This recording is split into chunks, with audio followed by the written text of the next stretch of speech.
Saint François de Sales, 18e entretien, de ce qu'il faut observer quand on tire les voix pour la réception ou la profession des sœurs.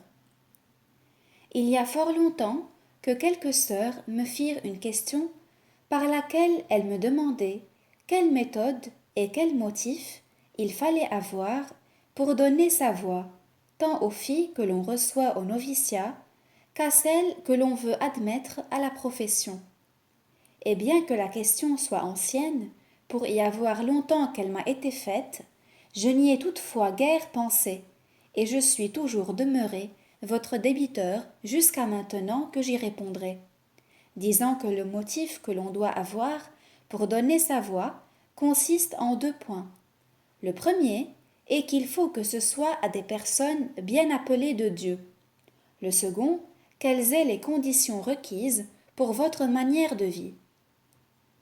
Or, je fais ici ce discours parce qu'il m'a semblé plus à propos de traiter de ce sujet par forme d'entretien et par forme de colloque familier que d'en faire un sermon, d'autant qu'en cette façon, cette matière se pourra traiter plus librement et familièrement. Et quant à la première partie, les novices y auront leur part, mais pour la seconde, elles auront patience jusqu'à l'année qui vient, que nous la redirons s'il en est besoin.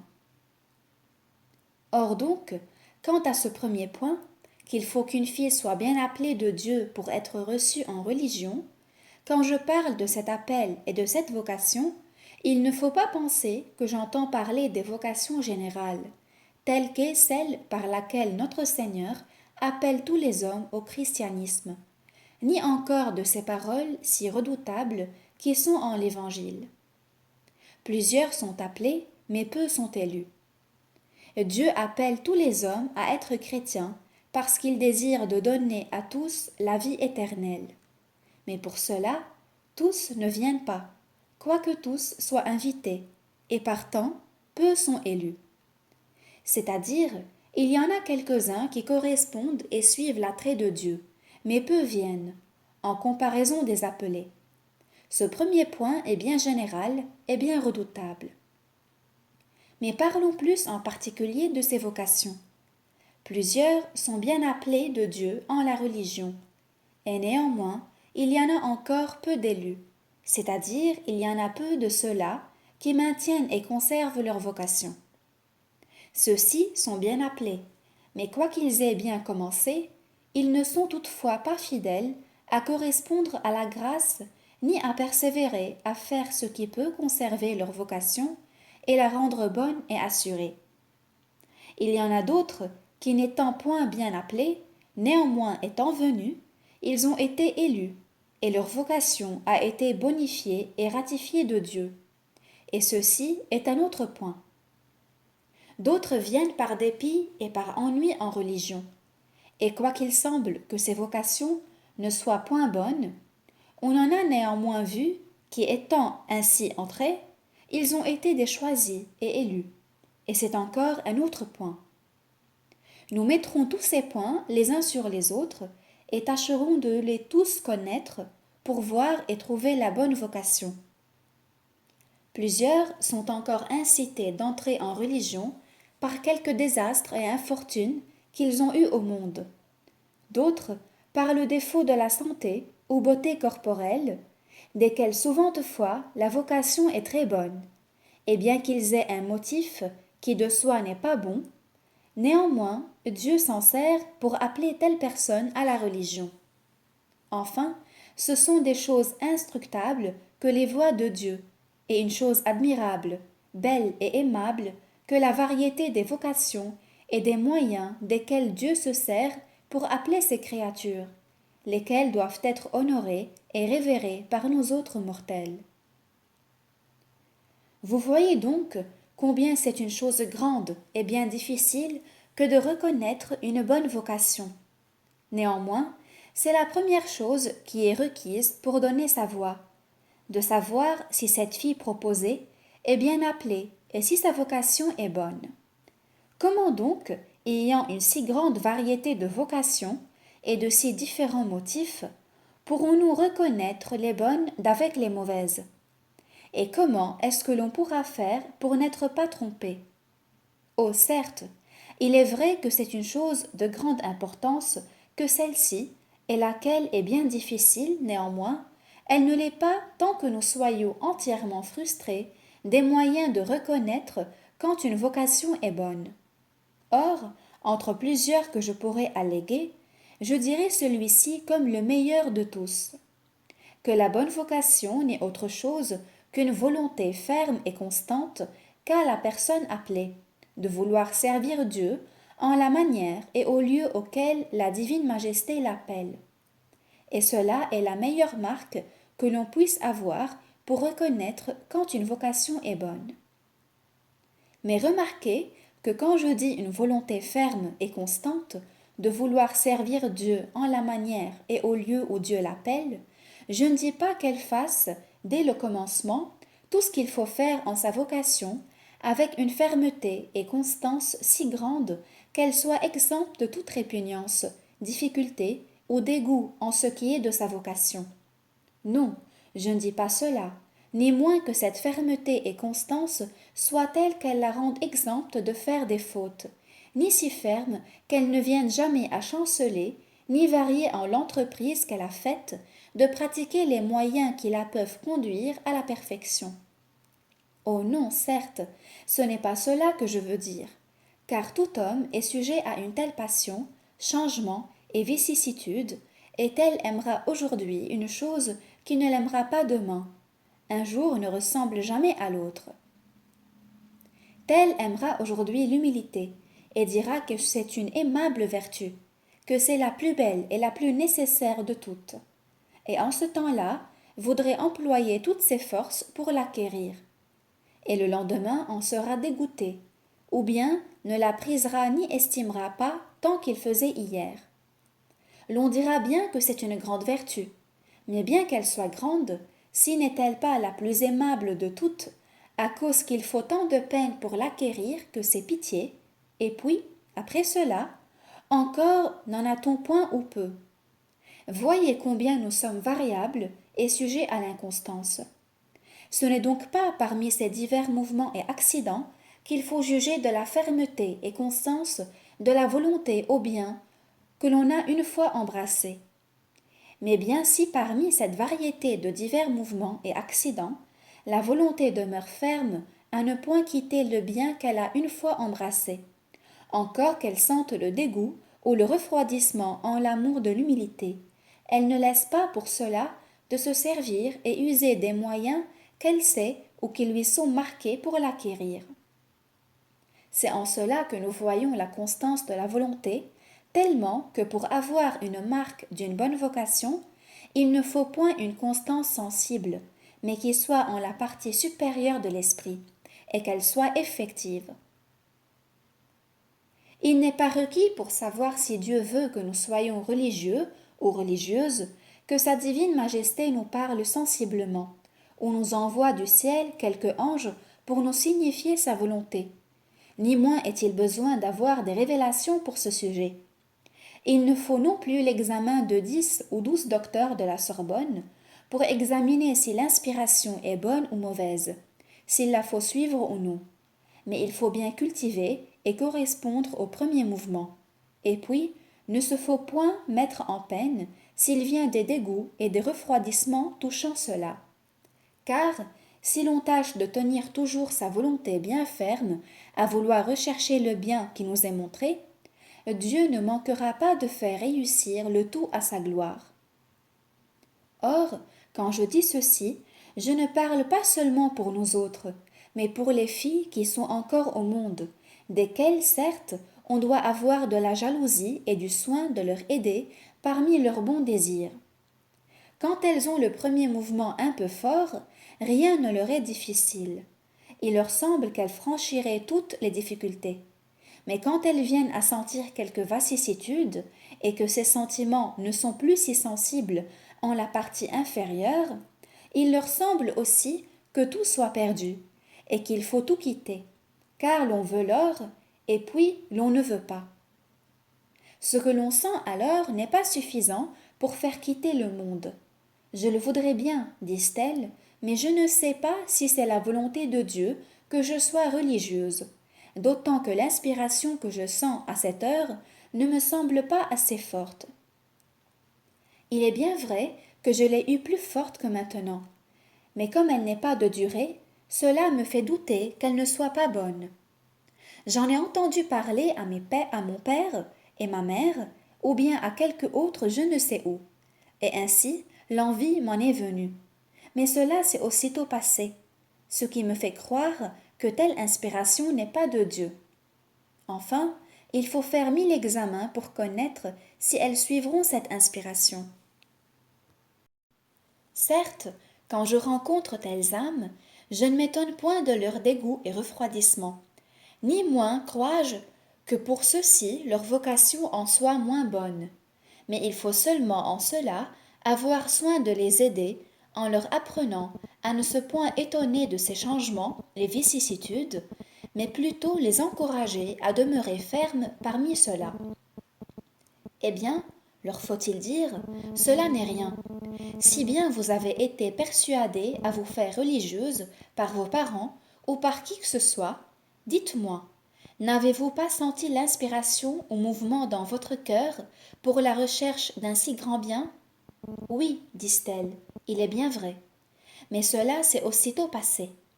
Oui bien, peut-être, la force de ce sentiment, mais non pas en telle sorte qu'il ne vous en soit demeuré aucune affection pour cela, puisque vous dites que vous sentez toujours je ne sais quoi qui vous attire de ce côté-là.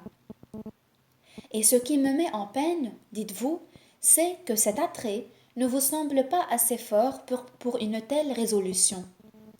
Or, je réponds à ces sortes de gens, ne vous mettez pas en peine de ce sentiment sensible, ne l'examinez pas tant, contentez-vous de la constance de votre volonté, laquelle parmi tout cela ne perd point son premier dessein ou l'affection de celui-là. Soyez seulement soigneuse de le bien cultiver et de bien correspondre à ce premier mouvement. Ne vous souciez point de quel côté il vient, car Dieu a plusieurs moyens d'appeler ses serviteurs ou servantes à son service. Il ne se sert pas seulement de la prédication, qui, comme une divine semence, est jetée en la terre de nos cœurs par la bouche des prédicateurs. Il est vrai que l'on se sert de ce moyen ici plus que de nul autre pour la conversation des hérétiques et des infidèles.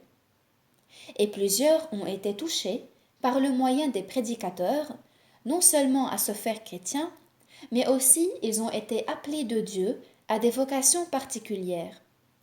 Comme fut saint Nicolas de Tolentine, lequel étant en un sermon d'un bon père qui prêchait le martyre de saint Étienne, et voyant dire que saint Étienne vit les cieux ouverts et le Fils de Dieu assis à la dextre de son Père, il fut tellement touché qu'il se résolut à cet instant-là de quitter le monde.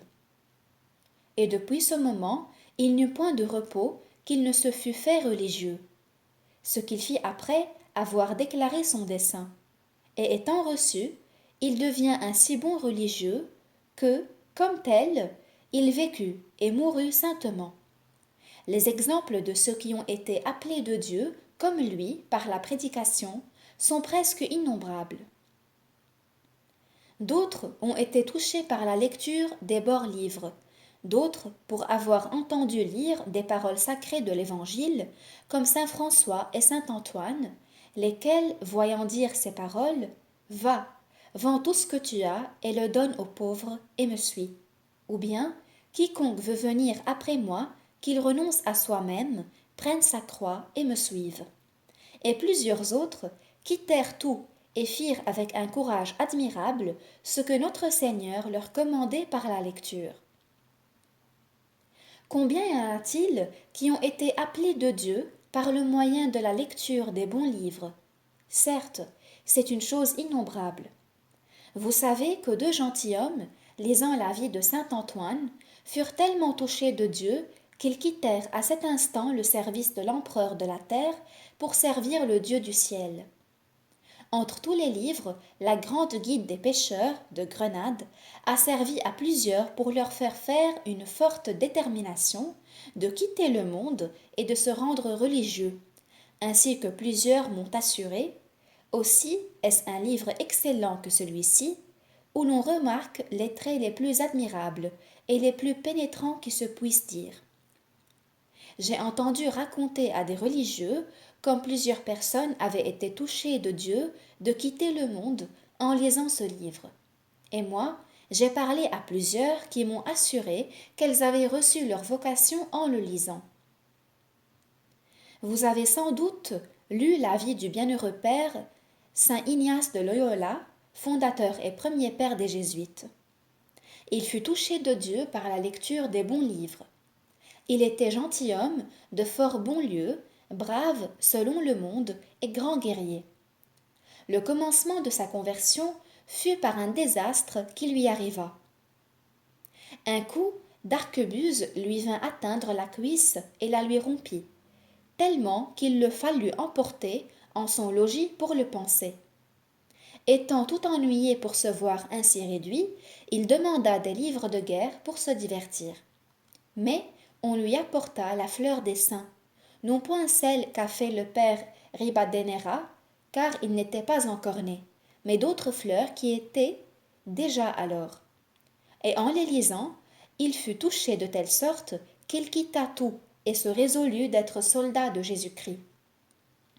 Il fit cette résolution si efficace qu'il ne se donna point de repos, qu'il ne l'eût mise à exécution, et il a été un grand serviteur de Dieu. Il y en a d'autres qui ont été touchés par des ennuis et des astres qui leur sont venus, ce qui les a fait dépiter contre le monde parce qu'ils s'étaient moqués d'eux ou les avaient trompés. Et eux, fâchés d'avoir reçu un tel affront et fâcherie, ils ont quitté ce monde comme par dépit.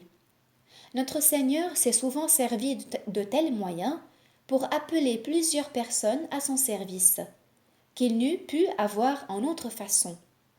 Car, combien que Dieu soit tout-puissant et puisse tout ce qu'il veut, si est-ce qu'il ne veut point nous ôter la liberté qu'il nous a une fois donnée, et quand il nous appelle en son service, il veut que ce soit de notre bon gré, et non pas par force ni par contrainte.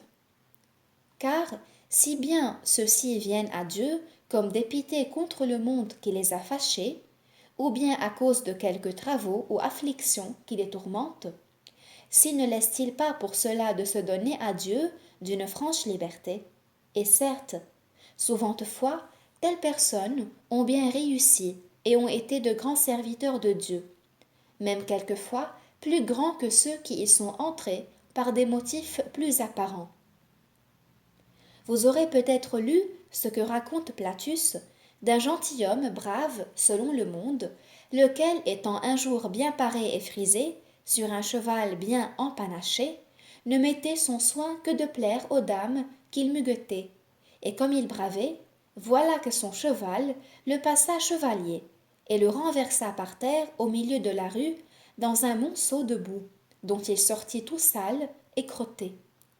Ce pauvre jeune homme fut si honteux et confus que, tout en colère, il se résolut à cet instant de se faire religieux, disant « Ah, traître monde, tu t'es moqué de moi, mais je me moquerai aussi de toi. Tu m'as joué d'un trait, mais je t'en jouerai bien d'un autre, car je n'aurai jamais part avec toi. Dès cette heure, je me résous fermement de me faire religieux. » Et de fait, il fut reçu en religion où il vécut fort saintement. Et néanmoins, sa vocation venait d'un dépit. Il y en a eu d'autres desquels les motifs ont été encore plus mauvais que celui-ci, car j'ai entendu raconter à un capucin une chose qui est arrivée de notre temps. C'est pourquoi je suis bien aise de la dire. Ce bon père, donc, me dit en parlant des vocations qu'un gentilhomme, brave d'esprit et de corps et de fort bon lieu, voyant passer un jour des pères de leur ordre, se prit à dire à des jeunes seigneurs, ses compagnons, qui étaient avec lui. Il me prend envie de savoir comme vivent ces pieds des chauds, et pour cela de me rendre parmi eux. non point à dessein d'y toujours demeurer, mais seulement pour 3 semaines ou un mois, pour remarquer tout ce qu'ils font, afin de m'en rire et moquer par après avec vous autres.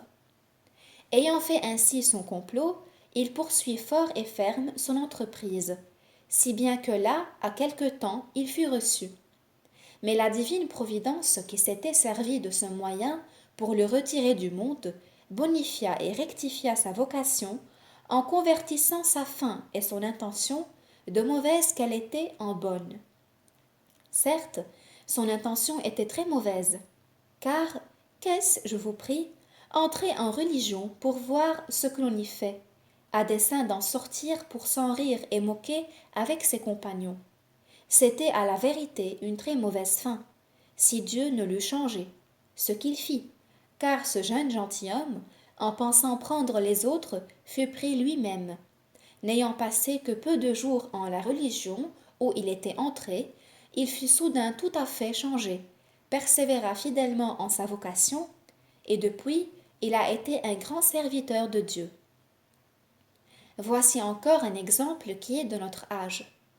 Le révérend père général des Feuillants, qui certes a été un grand serviteur de Dieu et un homme de grande sainteté, entra néanmoins au service de Dieu pour une fin qui n'était point tant bonne, car il semblait que c'était plutôt pour chercher l'honneur et sa commodité que pour y être appelé de Dieu. Il acheta son abbaye, ou bien son père l'acheta pour lui.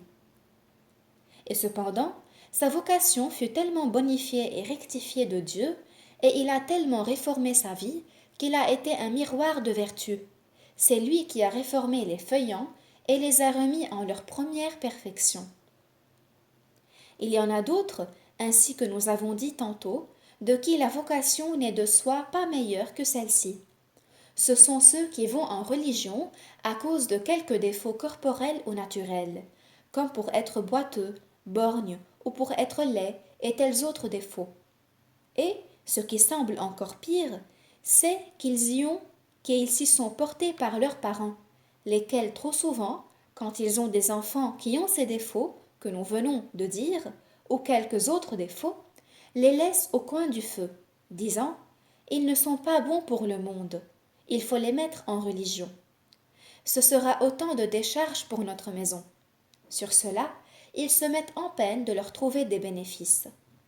Les enfants, parce que c'est leur père qui prend soin d'eux, se laissent conduire où l'on veut, sous l'espérance de vivre du bien de l'autel. D'autres ont une grande quantité d'enfants. Eh bien, disent-ils, il faut décharger la maison, envoyant les cadets en religion, afin que les aînés aient tout et qu'ils puissent paraître au monde. Ceux-là seront bons pour être de l'Église. Ils vivront trop bien au coin de l'autel. Mais bien souvent, Dieu fait voir la grandeur de sa clémence et miséricorde en se servant de ses fins et intentions qui d'elles-mêmes ne sont nullement bonnes pour faire de telles personnes de grands serviteurs de sa divine majesté, laquelle se fait voir en ceci très admirable. Ainsi, ce divin artisan se plaît à faire de beaux édifices avec des bois fort tortus et qui n'ont nulle apparence d'être propres à chose du monde. Et tout ainsi qu'une personne qui ne sait que c'est de la menuiserie, voyant quelque bois tout tortu en la boutique d'un menuisier, s'étonnerait d'entendre dire que de celui-ci on puisse faire quelque beau chef-d'œuvre. Car, dirait-il, si cela est comme vous le dites, combien de fois faudra-t-il passer le rabot par-dessus, avant que d'en pouvoir faire un tel ouvrage?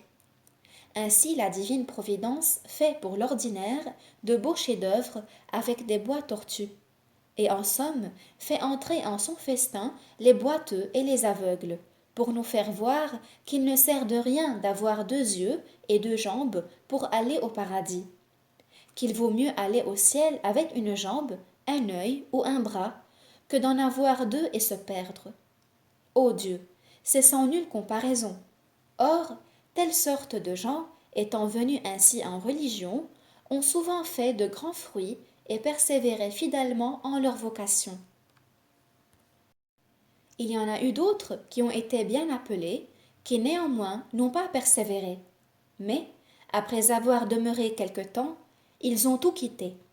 Et de ceci nous avons l'exemple de Judas, lequel nous ne pouvons douter qu'il ne fut bien appelé, car notre Seigneur le choisit et l'appela à l'apostolat de sa propre bouche quand il dit « Je vous ai choisi, ce n'est pas vous qui m'avez choisi, car personne ne peut aller à Dieu s'il n'est appelé de lui.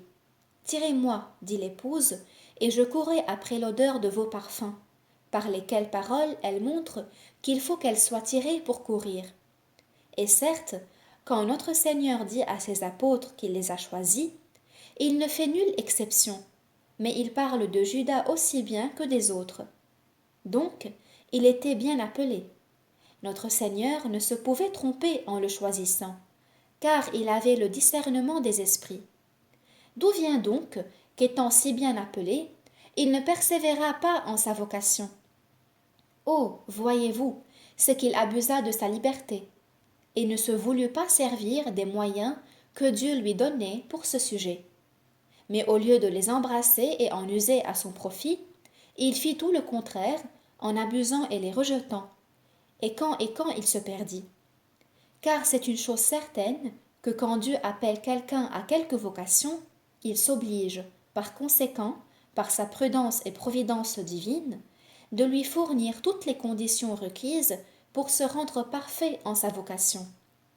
Quand il appelle quelqu'un au christianisme, il s'oblige de lui fournir tout ce qui est requis pour être un bon chrétien. Tout de même, quand il appelle quelqu'un pour être prêtre ou évêque, il s'oblige aussi de lui fournir tous les moyens nécessaires à sa charge. Et quand il appelle quelqu'un pour être religieux ou religieuse, il leur promet en même temps de leur donner les moyens requis pour être parfaits en cette vocation. Or, quand je dis que notre Seigneur s'oblige, il ne faudrait pas penser que ce soit nous qui l'ayons obligé à se faire en nous faisant religieuses, car on ne saurait l'obliger comme nous nous obligeons les uns les autres. Mais Dieu s'oblige soi-même, par soi-même, poussé et provoqué à se faire par les entrailles de son infinie bonté et miséricorde, tellement que, me faisant religieux, notre Seigneur s'est obligé de me fournir tout ce qu'il faut que j'aie pour être bon religieux, non point par devoir, mais par miséricorde et infinie providence. Tout ainsi que quand un roi lève des soldats pour aller faire la guerre, sa prudence et prévoyance veut qu'il prépare des armes pour ses soldats. Car quelle apparence y a-t-il de les envoyer combattre sans armes? Que s'il ne le fait, il est taxé d'une grande imprudence, d'autant qu'ils le sont allés trouver sous l'espérance qu'il les fournirait de toutes les armes propres à faire leur fonction. Mais trouvant que le prince n'a point pensé aux armes et aux munitions qui sont requises à une telle entreprise, il est soudain jugé digne de risée. Or, la divine providence ne manque jamais de soin ni de prudence touchant ceci. Et pour nous le mieux faire croire, elle s'y est obligée, en sorte qu'il ne faut jamais entrer en doute qu'il y ait de sa faute quand nous ne réussissons pas bien. Mais remarquez que quand je dis que Dieu s'est obligé à fournir les aides requises, ce qu'il appelle en quelque vocation, je n'entends pas de dire qu'il ne les donne qu'à ceux à qui il les a promises. Oh non, car je me tromperais, d'autant que souvent il les a données et les donne encore à ceux à qui il ne les est pas promises et auxquels il ne s'est point obligé. Par exemple, voilà un homme que Dieu n'a pas appelé pour être prêtre ni évêque, et qui, néanmoins, sachant qu'il y a quelques bénéfices vacants, il se met à courir la poste et emploie tout ce qu'il sait avoir du crédit à la cour pour l'obtenir du roi. Et enfin, par la faveur de plusieurs personnes, il est fait et créé évêque. Or, Dieu ne l'a pas appelé pour l'être, et partant, il ne s'est pas obligé de lui donner les conditions requises pour être bon évêque. Aussi, ne les donne-t-il pas toujours? Pourtant, la libéralité de notre Seigneur est telle et si grande qu'il ne laisse pas pour cela quelquefois de les donner comme s'il s'y était obligé. mais à ceux qu'il a choisis, il ne manque jamais. Et ce que je dis d'un évêque, je le dis de toutes sortes de vocations, quelles qu'en soient. Il y a encore une chose à remarquer, qui est que Dieu ne s'est pas obligé à donner toutes les conditions requises tout à coup, ni les rendre parfaits en leur vocation en un instant. L'on se tromperait, car les religions ne seraient pas nommées hôpitaux comme elles sont. J'ai déjà montré ailleurs que de tout temps, les religions ont été appelées hôpitaux, et les religieux d'un nom grec qui veut dire guérisseurs, qui sont dans les hôpitaux pour se guérir les uns les autres, comme les lépreux de sainte Brigitte. Il ne faut donc pas penser qu'entrant en religion, nous soyons parfaits tout promptement, car j'ai déjà dit plusieurs fois que nous ne venons pas parfaits en la religion, mais oui bien par tendre à la perfection. Et cette congrégation, non plus que toutes les autres religions, n'est pas une assemblée de filles parfaites, mais de filles qui tendent et prétendent à la perfection. C'est une école où l'on vient pour apprendre les moyens qu'il faut tenir pour se perfectionner. Et pour ce faire, il est nécessaire d'avoir la volonté ferme et constante d'embrasser les moyens de nous perfectionner selon notre vocation et l'institut où nous sommes appelés. Ce n'est donc pas les mines tristes, les faces pleureuses et les personnes soupirantes qui sont toujours les mieux appelées, ni celles qui mangent le plus de crucifix, qui ne veulent bouger des églises, qui sont toujours parmi les hôpitaux, ni encore ceux qui commencent avec grande ferveur. Il ne faut point regarder les larmes des pleureurs, ni écouter les soupirs des soupirants, ni faire considération sur les mines et cérémonies extérieures pour reconnaître ceux qui sont bien appelés, mais à ceux qui ont une bonne volonté ferme et constante de vouloir être guéris, et qui pour cela travaillent avec fidélité pour recouvrer la santé spirituelle. Il ne faut point aussi tenir pour une marque d'une bonne vocation ces ferveurs qui font que l'on ne se contente point en sa vocation, mais que l'on s'amuse à quelques désirs qui sont pour l'ordinaire vains et apparents, d'une plus grande sainteté de vie, car, pendant que l'on s'amuse à rechercher ce qui le plus souvent n'est pas parfait, l'on ne fait pas ce qui nous peut rendre parfaits en celle que nous avions embrassée. Nous avons un exemple de ceci en un jeune homme qui était prêtre de l'oratoire, lequel était si fervent qu'il lui semblait que la manière de vie des pères de l'oratoire n'était pas assez parfaite pour contenter sa ferveur. C'est pourquoi il pensa qu'il devait sortir de là pour entrer en une religion formelle. Ce que voyant, le bon père Philippe de Néri, qui était son supérieur, l'y conduisit par la main, et le voyant entrer avec tant de ferveur au lieu où il savait par divine inspiration qu'il ne devait point demeurer, il se prit à pleurer à chaudes larmes, tellement que ces bons religieux, qui jugeaient que c'était d'abondance de consolation, lui dirent « Eh, mon père, il faut que la consolation que vous ressentez soit bien grande. Vous feriez bien mieux de modérer un peu vos larmes que non pas de les laisser couler de la sorte. » Mais ce bienheureux Philippe de Néri, illuminé d'une lumière toute divine, leur répondit « Ah, je ne pleure pas à cause de la consolation que je ressens, mais je jette des larmes de compassion de voir ce jeune homme quitter une manière de vie pour en prendre une autre, et que, y entrant avec une si grande ferveur, il n'y persévéra néanmoins pas. Ce qui arriva, puis après, ainsi qu'il l'avait prédit. Voilà donc comment les jugements de Dieu sont occultes et secrets. Et comme vous voyez que les uns, étant entrés en religion par dépit et par moquerie, y persévèrent, et les autres, y étant bien appelés et ayant commencé avec grande ferveur, finissent mal et quittent tout.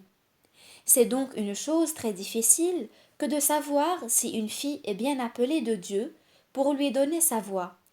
Car si bien je la vois fervente, peut-être ne persévérera-t-elle pas. Ce sera son mal. Ne laissez pas de lui donner votre voix, Si vous voyez quelle est cette volonté constante de se vouloir guérir et être pensée, car si elle veut recevoir les aides que notre Seigneur s'est obligé de lui donner, elle persévérera. Et même, bien qu'il ne les eût pas promises, ne s'y étant pas obligé, d'autant qu'il ne l'avait pas appelée, elle peut néanmoins se rendre capable de les recevoir.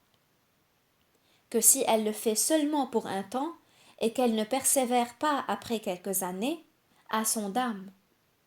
Vous n'en pouvez, mais c'est elle, et non pas vous qui en êtes la cause. Voilà donc, cela me semble, en quoi consiste cette première partie. Mais avant que de commencer la seconde, les sœurs novices se retireront et prieront Dieu pour nous pendant que nous parlerons de l'autre. Il ne me reste maintenant à dire que ce qui appartient à vous autres professes, qui est ma seconde partie, à savoir les conditions que doivent avoir les filles que l'on reçoit séant, en second lieu, celles qu'on reçoit au noviciat, et troisièmement, celles que l'on admet à la profession. Quant à la première réception, je n'ai guère à dire là-dessus, car on ne peut pas beaucoup connaître. Je dis quant à la première entrée pour l'essai, ces filles qui viennent avec une si bonne mine que rien plus. Parlez-leur, à leur dire, elles feront tout ce que l'on voudra. Elles ressemblent à saint Jean et à saint Jacques, auxquels notre Seigneur, demandant s'ils boiraient bien le calice de sa passion, répondirent hardiment et franchement que oui. Et cependant, ils l'abandonnèrent la nuit de sa passion. Ces filles en font de même. Elles font tant de prières, tant de révérences, elles témoignent tant de bonne volonté, que l'on ne les peut bonnement éconduire. Et en effet, l'on n'y doit pas faire de trop grands regards, cela me semble. Je ne parle pas à cette heure en forme de prédicateur, mais par simple conférence, en laquelle chacun dit son opinion. Voilà pourquoi je ne dis pas qu'il ne le faille pas faire, mais oui bien qu'il me semble que l'on n'y doit pas avoir un grand regard. Je dis ceci pour l'intérieur, car certes, il est bien difficile en ce temps-là de le pouvoir connaître, principalement des filles qui viennent ici de loin. Tout ce que l'on peut faire, c'est de savoir qui elles sont et telles choses qui regardent l'extérieur et le temporel, puis leur ouvrir la porte et les mettre à leur premier essai. Si ce sont des filles du lieu, l'on peut observer leur façon de faire, et par la conversation que l'on a avec elles, reconnaître quelque chose de leur intérieur. Mais je trouve qu'il est encore bien malaisé, car elles tiennent toujours la meilleure mine et posture qu'elles peuvent. Il me semble que pour ce qui est de la santé corporelle et infirmité du corps, l'on n'y doit point faire ou fort peu de considération, d'autant qu'en notre institut, l'on y peut recevoir les infirmes et imbéciles comme les fortes et robustes, puis qu'il a été fait en partie pour elles, pourvu que les infirmités ne soient si pressantes qu'elle les rend tout à fait incapables d'observer la règle et inhabiles à faire ce qui est de leur vocation. Mais excepté cela, je ne leur refuserai jamais ma voix, non pas même quand elles n'auraient qu'une jambe, ou qu'elles seraient aveugles. Si nonobstant cela elles avaient les autres conditions requises à cette vocation, je leur donnerai ma voix, et que la prudence humaine ne vienne point ici dire et s'il se présentait toujours de telles personnes, les faudrait-il recevoir? Je dis que oui, pourvu, comme j'ai dit, qu'elles eussent toujours les conditions de l'esprit qui sont requises à cette vocation.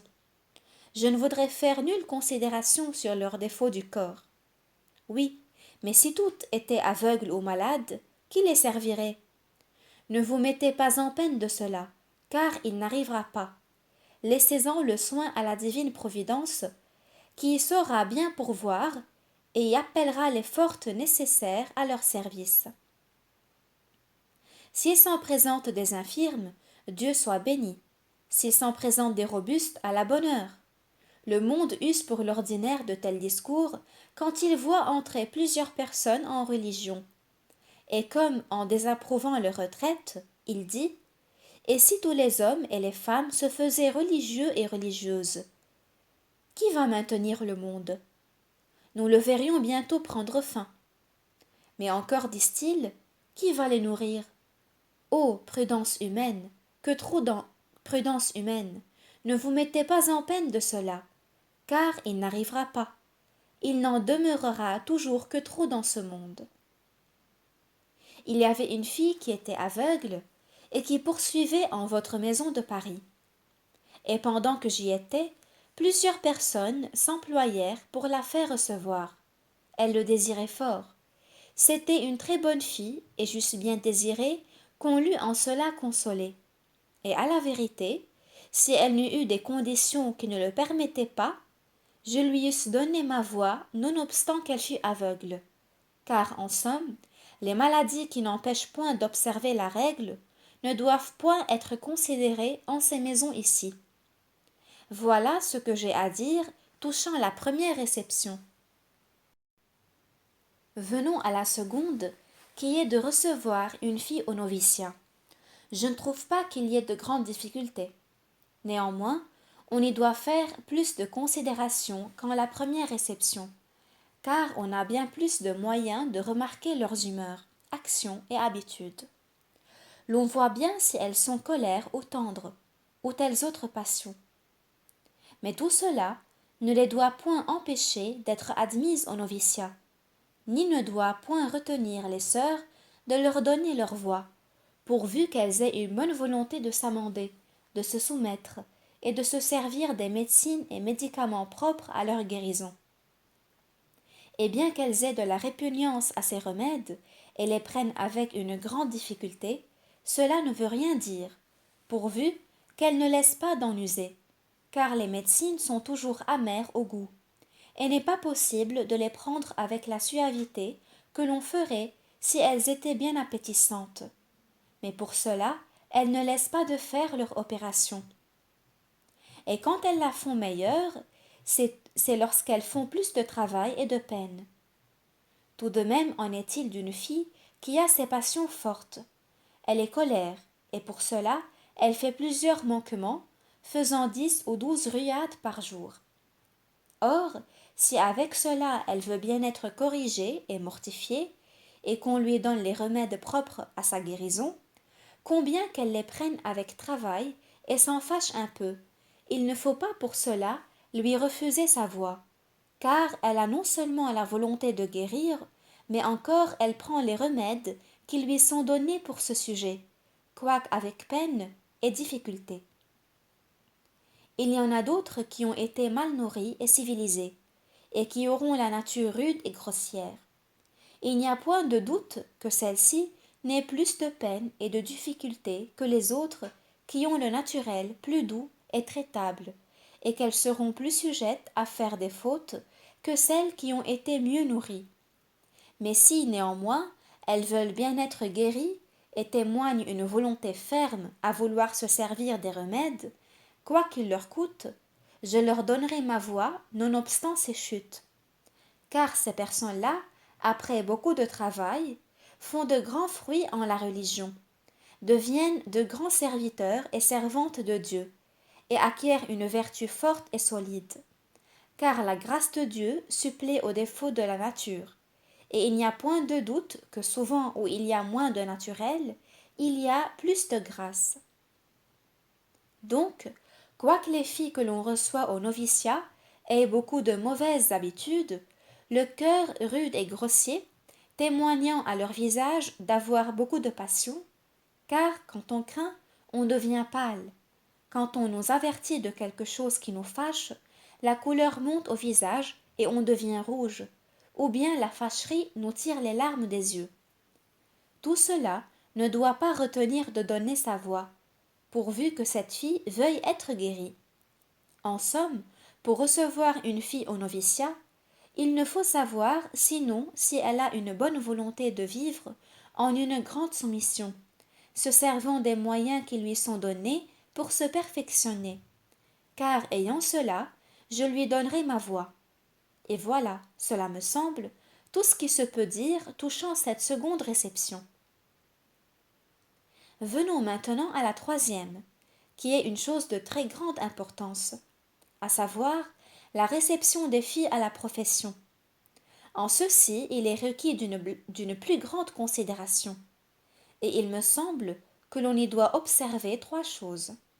La première, que les filles que l'on propose pour la profession soient saines, non de corps comme j'ai déjà dit, car je n'y voudrais faire nulle considération, si ce n'était en des choses qui le méritassent.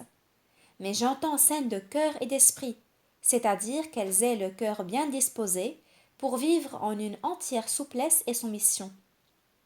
La deuxième, qu'elles aient l'esprit bon, et quand je dis un bon esprit, je n'entends pas dire de ces grands esprits qui sont pour l'ordinaire vains et pleins de suffisance, qui étaient au monde des boutiques de vanité et qui viennent en religion, non pas pour s'humilier, mais comme s'ils voulaient faire des leçons de philosophie et théologie, voulant tout conduire et gouverner. C'est à ces esprits qu'il faut bien prendre garde, non qu'il n'en faille point recevoir, car si l'on voit qu'ils puissent ou veuillent être changés et humiliés, ils pourront bien, avec le temps et la grâce de Dieu, faire cette métamorphose, qu'ayant été au monde une boutique de vanité, ils en soient en religion une d'humilité, ce qui arrivera sans doute si, avec fidélité, ils se servent des remèdes qui leur sont donnés pour leur guérison. Car c'est une chose assurée que, qui est fidèle aux petites choses, Dieu le constituera sur des grandes. Quand je parle donc d'un esprit bon, j'entends parler d'un esprit médiocre, qui ne soit ni trop grand ni trop petit. Oh, certes, quand une fille qui a l'esprit ainsi fait, c'est une bonne condition, car ces esprits-là font toujours beaucoup, sans que pour cela ils le sachent. Ils s'appliquent à faire et s'adonnent aux vertus solides. Ils sont traitables, et on n'a pas beaucoup de peine à les conduire, car facilement ils comprennent combien c'est une chose bonne de se laisser gouverner. La troisième chose qu'il faut observer, c'est si cette fille a bien travaillé pendant l'année de son noviciat, si elle a bien souffert et bien profité des médecines qu'on lui a données, propres à la guérir de son mal, si elle a bien voulu souffrir, si elle a fait valoir les résolutions qu'elle fit en entrant en son noviciat, de changer et amender ses mauvaises humeurs et inclinations, car l'année du noviciat lui a été donnée pour cela.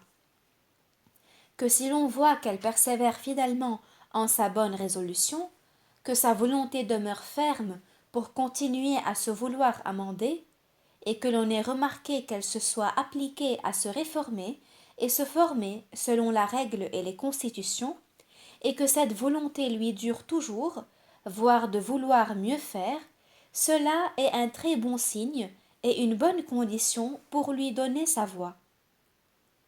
Vous me dites que l'on voit bien que cette fille travaille à son amendement et témoigne une bonne volonté. Mais par-ci, par-là, elle ne laisse pas de faire de grandes fautes, et même assez souvent. Comme l'on peut connaître quelle est cette bonne volonté de s'amender, puisqu'en toute l'année de son noviciat, ses chutes ont été si fréquentes. Or, voyez-vous, bien qu'en cette année-là, elles doivent travailler à la réformation de ses mœurs et habitudes, ce n'est pas à dire pour cela qu'elle ne doit point faire de chute, ni qu'elle doit à la fin de son année être parfaite. Car regardez au sacré collège de notre Seigneur, les apôtres encore qu'ils fussent bien appelés, et qu'ils eussent bien travaillé en la réformation de leur vie, combien firent-ils de fautes non seulement en la première année, mais aussi en la seconde et troisième. Tous disaient et promettaient merveilles, voire même de suivre notre Seigneur à la mort et dans la prison. Mais la nuit de la Passion, que l'on vint prendre leur bon maître, tous l'abandonnèrent, et même les trois que notre Seigneur, cela me semble, caressait le plus, auxquels il avait découvert ses secrets, les menant toujours avec lui et à la montagne de Tabor et au jardin des Olives. Ces trois-là, je dis, qui semblaient être les plus forts pour résister aux assauts de leur passion, firent aussi de grandes fautes. Le glorieux Saint-Pierre, qui était si fervent, combien en fit-il? Certes, il était grandement sujet à faire des échappées, Mais pour cela, il ne fut point rejeté de notre Seigneur, d'autant qu'il connaissait bien qu'il avait toujours la volonté de s'amender ferme et constante.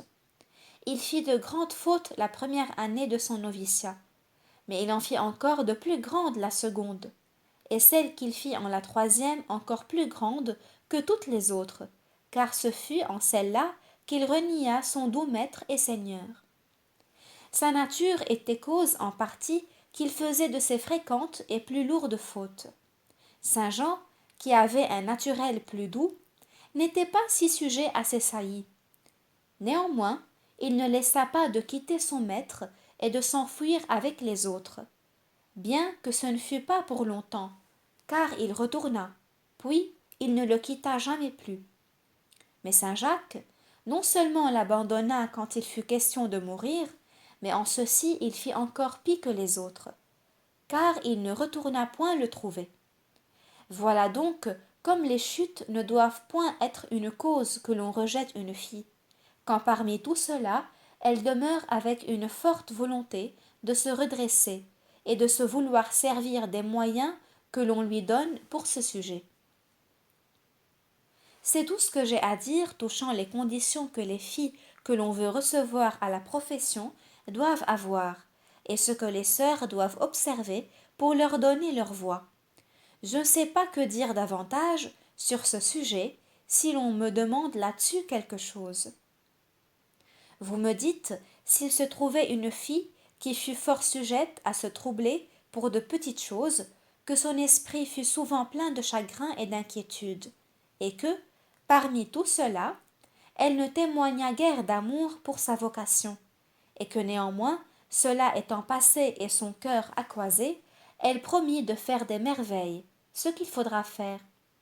Il est tout certain qu'une telle fille étant si changeante n'est pas propre pour la religion. Mais parmi tout cela, ne veut-elle point être guérie? Ne veut-elle point qu'on lui applique les remèdes propres à sa guérison? Si cela est, il lui faut ouvrir la porte et la mettre dehors. L'on ne sait, dites-vous, si cela procède faute de volonté de se guérir, ou bien qu'elle ne comprenne pas en quoi consiste la vraie vertu.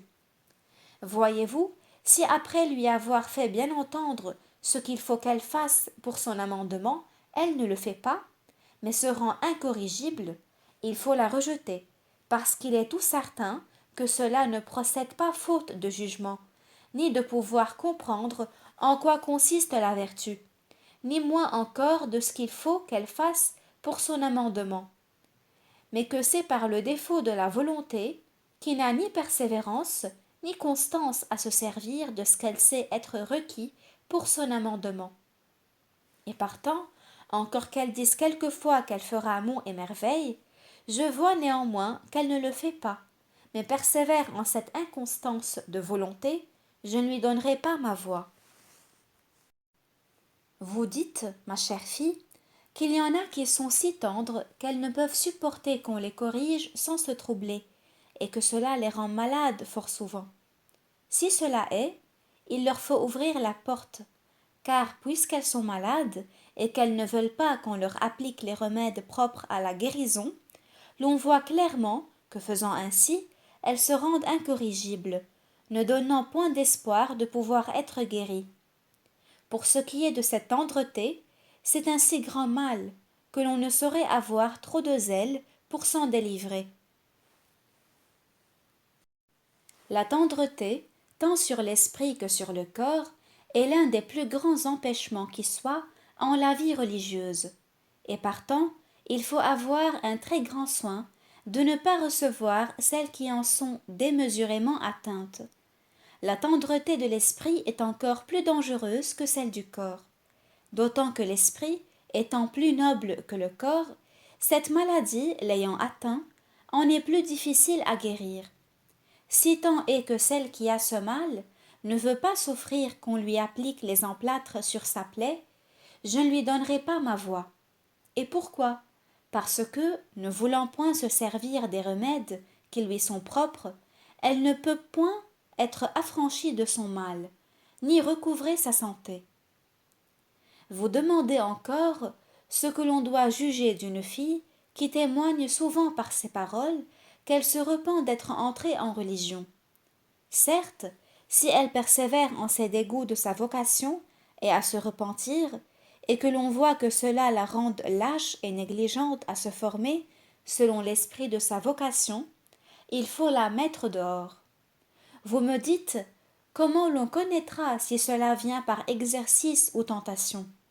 Cette demande est bonne, mais elle est bien difficile néanmoins. Cela se peut connaître par le profit qu'elle fera de telles pensées, dégoût ou repentir, si avec simplicité elle se découvre de telles choses et qu'elle soit fidèle à se servir des remèdes qu'on lui donnera là-dessus.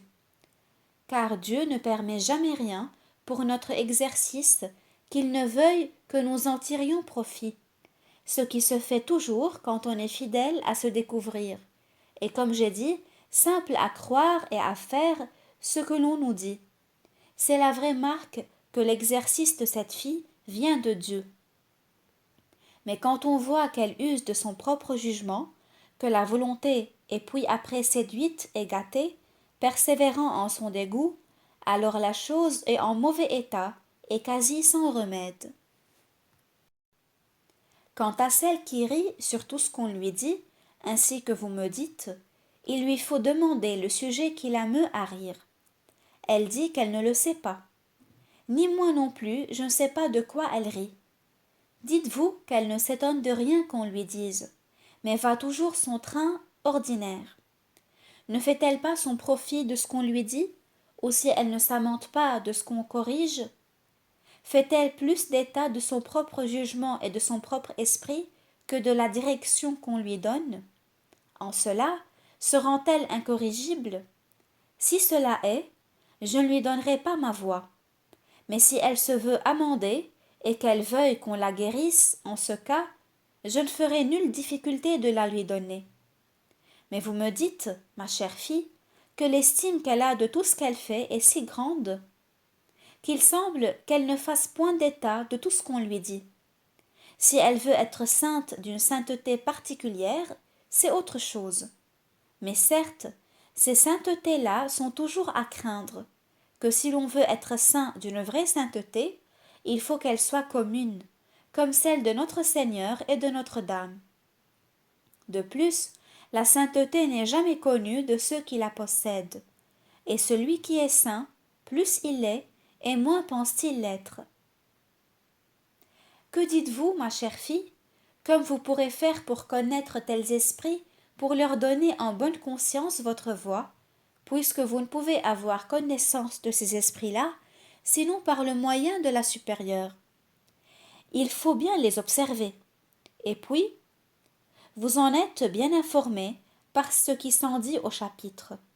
Car, pourquoi est-ce que les chapitres se tiennent, sinon afin qu'entendant les opinions de toutes les sœurs, l'on se résolve mieux soi-même sur ce qu'on doit faire. Elle est forte, dites-vous, en son propre jugement. Elle le sera donc bientôt en sa propre volonté. Mais ne veut-elle point se corriger de cela? Si elle juge, comme vous dites, les actions des autres, il la faut enseigner à ne plus le faire, à se juger soi-même et non pas les autres. Que si elle sait si bien remarquer ce qui est propre aux autres et non pas à soi-même, et que voulez-vous faire à cela? Ce sont des misères de l'esprit humain. La supérieure et la maîtresse des novices sont bien obligées à cette sœur de ce qu'elle sait si bien remarquer ce qu'il faut qu'elle fasse. De tout cela, il faut bien instruire cette sœur à s'en corriger et lui enseigner qu'en lisant les règles et les constitutions, elle remarque ce qui la concerne seulement, car il faut qu'elle s'amende. Ô ma chère fille, dites-vous si l'on pourrait faire des épreuves aux novices en leur disant quelque chose qui pourrait les bien mortifier, que les professes même, toutes professes qu'elles sont, auraient éprouvé peine de supporter. Véritablement, il ne faudrait pas qu'une professe, voulant éprouver la patience d'une novice, lui aille donner en pleine récréation un coup de poing sur le nez. Mais il est vrai que l'on peut demander congé à la supérieure de les éprouver, et il est toujours mieux de le faire par obéissance que de sa propre volonté, car il y aurait danger que, voulant mortifier les autres, vous n'oubliez de vous mortifier de vous-même. Dites-vous, ma fille, s'il faut faire considération de donner sa voix à une fille qui n'est pas cordiale, ou qui n'est pas égale à l'endroit de toutes les sœurs, faisant voir qu'elle a plus d'inclination à l'une qu'à l'autre. Il ne faut pas être si rigoureuse pour toutes ces petites choses, car cette inclination est la dernière pièce de notre renoncement. Avant que l'on puisse arriver à ce point de n'avoir pas d'inclination à l'une plus qu'à l'autre, et que ces affections soient tellement mortifiées qu'elles n'en paraissent point, il faut du temps. Certes, la grande sainte Paul, qui était si sainte, aimait tellement son mari et ses enfants qu'elle pleurait toujours tant à leurs trépas qu'elle en pensait mourir de douleur, tant son inclination d'aimer était si grande, sans qu'elle y pût remédier. Elle ne laissait pas pour cela d'être une grande sainte, ni d'être bien résignée à la volonté de Dieu. Vous désirez savoir si on ne peut pas conférer avec la supérieure des filles dont on ne connaît pas assez l'esprit. Cela se fait au chapitre, mais il se peut encore faire en particulier. Que dites-vous, ma fille?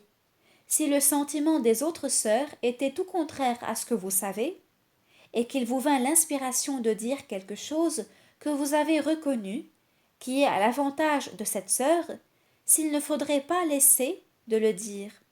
Oh certes, non.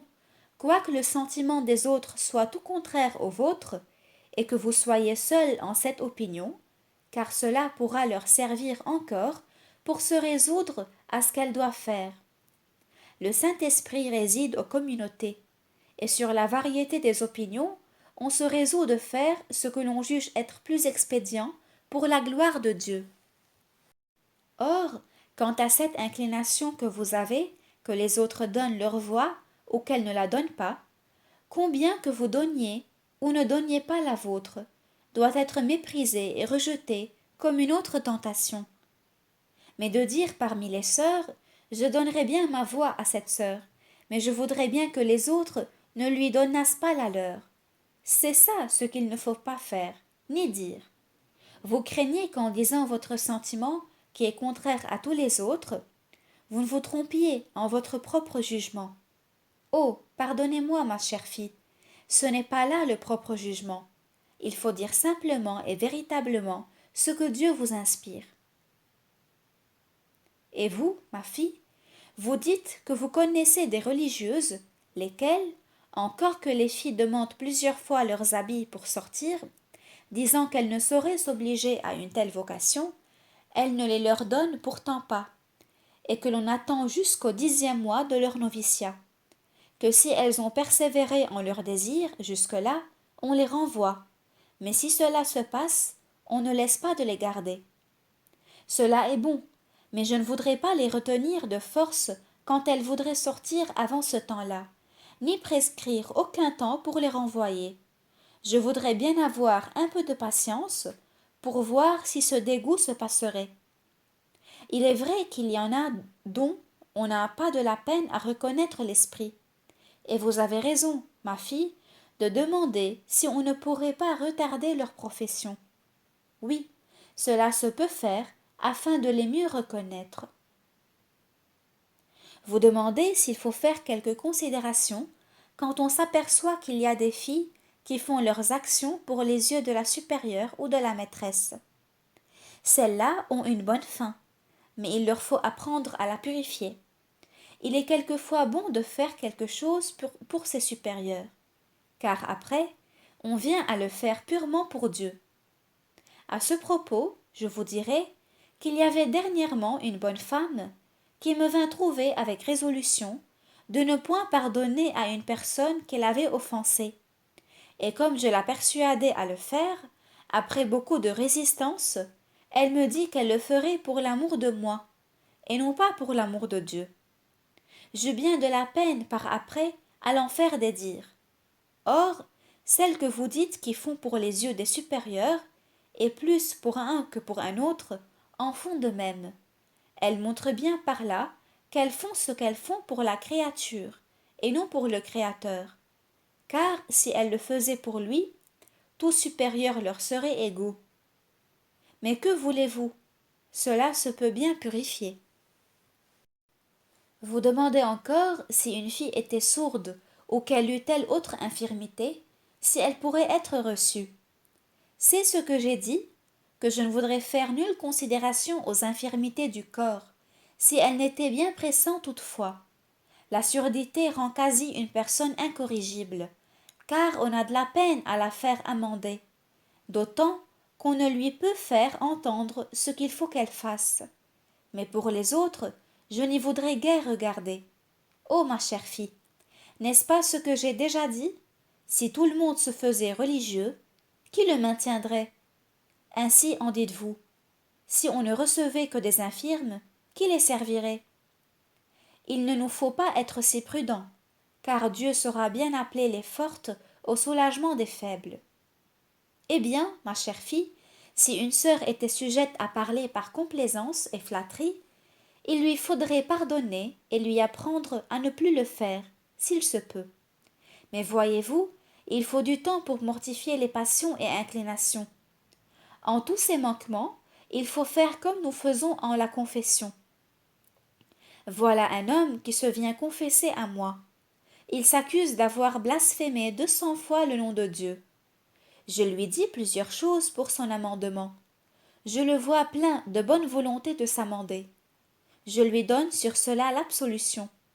S'il revient une autre fois et me dit « Je m'accuse d'avoir blasphémé 100 fois le nom de Dieu », oh certes, je lui donne l'absolution, car je vois clairement son amendement. Et partant, je juge qu'il ne veut pas demeurer incorrigible. Ainsi en faut-il faire des filles quand on voit qu'elles s'amendent, encore qu'elles ne laissent pas de commettre des fautes.